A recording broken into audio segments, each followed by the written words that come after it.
संकल्प ही हमारा जीवन होना चाहिए। संकल्प के बिना हम कुछ भी नहीं कर सकते। संकल्प ही हमारी ताकत होती है। अपने आंतरिक शक्ति को जगाओ, सात्विकता पवित्रता का जीवन जियो। संकल्प के बल पर आप सब कुछ करते हो। आप एक कदम नहीं आगे उठा सकते संकल्प शक्ति। अगर आप उठना भी चाहते हो तो पहले अपने मन के अंदर संकल्प करते हो कि मुझे उठना है, इच्छा शक्ति लगाते हो और आप उठ खड़े होते हो। संकल्प के बल पर असंभव से असंभव कार्यों को हमारे लोगों ने किया है। किसी भी बड़े से बड़े कार्य करने के लिए कभी डर और भय नहीं होना चाहिए कि हम इसमें पराजित होंगे या सफल हो जाएंगे। हम पराजित हो जाएंगे तो हम क्यों करें, हम पराजित हो जाएंगे तो हमारी हंसी होगी। सही कार्य हो, उसको करने में अगर पराजय भी मिल जाए तो हमें कभी भी अपने आप को पराजित नहीं मानना चाहिए। पराजय भी हमको बहुत कुछ सिखा करके जाती है। हार से भी हम बहुत कुछ सीख सकते हैं और पुनः विजय को हासिल कर सकते हैं। इन क्षणों पर मैं अपने शक्ति साधक तो हमारे हमेशा संकल्प लेते रहते, मगर इस संकल्प लिए जो मैंने कह रखा था कि इसमें कुछ और संकल्पों के साथ हमें अपने आप को बांधना है कि लेने से अधिक जो मिला है उसे संजो कर रखना सीखे, उन पर अपने अंदर समाहित करें।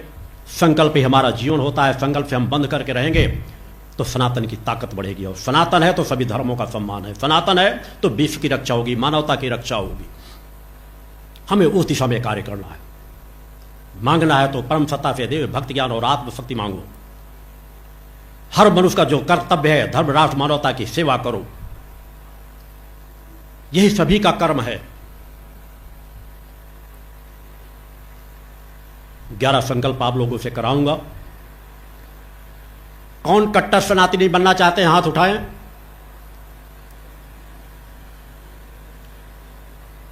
अच्छी बात है, सभी लोग उठाएं।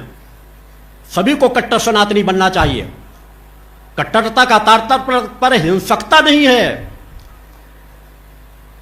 अपने अवगुणों को भगाना, उन पे कट्टर बन जाना। हमारे ऋषि मुनि तो कभी कट्टर रहे ही नहीं।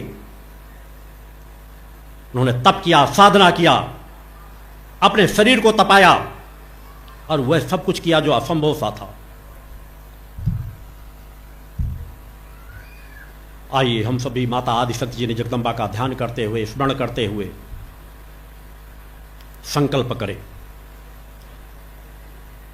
दोनों हाथ उठा करके सभी लोग संकल्प मेरे साथ बोलते चले जाएंगे।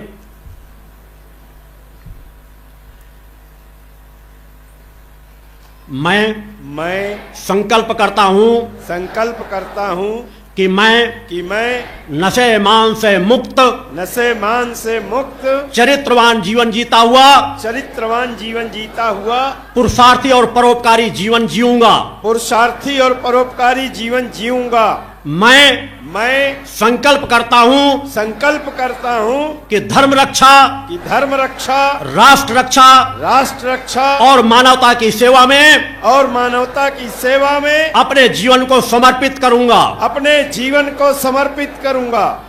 मैं संकल्प करता हूं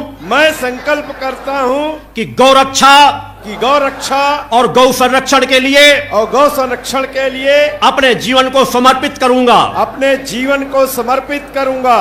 मैं संकल्प करता हूं कि पर्यावरण की रक्षा के लिए वृक्षारोपण को बढ़ावा दूंगा और स्वयं वृक्षारोपण करूंगा और उनका संरक्षण करूंगा।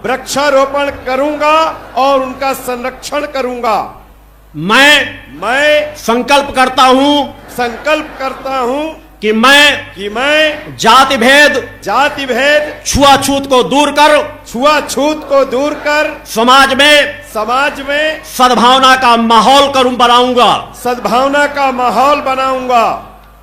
मैं संकल्प करता हूं कि धर्मद्रोहियों राष्ट्रद्रोहियों को या राष्ट्र की किसी प्रकार की संपत्ति को नुकसान पहुंचाने वालों को